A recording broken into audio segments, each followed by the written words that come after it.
৩৫,০০০ টাকায় ড্রোন বানিয়ে তাক লাগিয়ে দিয়েছে সুমিত সেন। বর্তমানে সে বেলাকোবার রাজগঞ্জ গভর্নমেন্ট পলিটেকনিক কলেজের ইলেকট্রনিক বিভাগের ছাত্র। তার বানানো এই ড্রোনের বিশেষত্ব বলতে, যে জায়গা থেকে ড্রোনটি ওড়া শুরু করে পরবর্তীতে সেই জায়গাতেই আবার অটোমেটিকভাবে নামতে পারবে। পাশাপাশি তার তৈরি ড্রোনটি অতিরিক্ত ১.৫ কেজি ওজনের পার্সেল বহন করার ক্ষমতা রাখে, যার ফলে ড্রোনটি কৃষিকাজ ও পার্সেল ডেলিভারি করার ক্ষেত্রে উপযোগী হবে বলে সে জানায়। তার এই আবিষ্কারে প্রশংসায় পঞ্চমুখ কলেজ প্রিন্সিপাল সুপ্রিয় ঘটক। সুমিতের এই ড্রোন আবিষ্কার সম্পর্কে তার বাবা, মা এবং সে নিজে কি বললেন তা শোনাবো আপনাদের। আসলে দীর্ঘদিন ধরেই আমার একটা ইচ্ছা ছিল যে আমি নিজস্ব একটা ড্রোন তৈরি করব।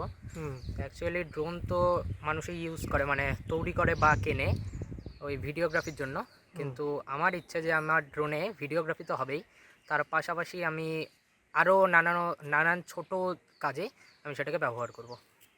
যেমন আজকাল ওই বিদেশে ছোটোখাটো ডেলিভারি ড্রোনের মাধ্যমে দেওয়া হয়। তো আমার ইচ্ছে যে আমি ভবিষ্যতে এদিকে অগ্রসর হব। তোমার এই ড্রোন কি এই ধরনের কাজের জন্য মানে উপযুক্ত এখনো? এখন উপযুক্ত, তবে এটার পেছনে আমাকে আরও কিছুটা টেকনোলজি মানে আরো মডিফিকেশন করতে হবে।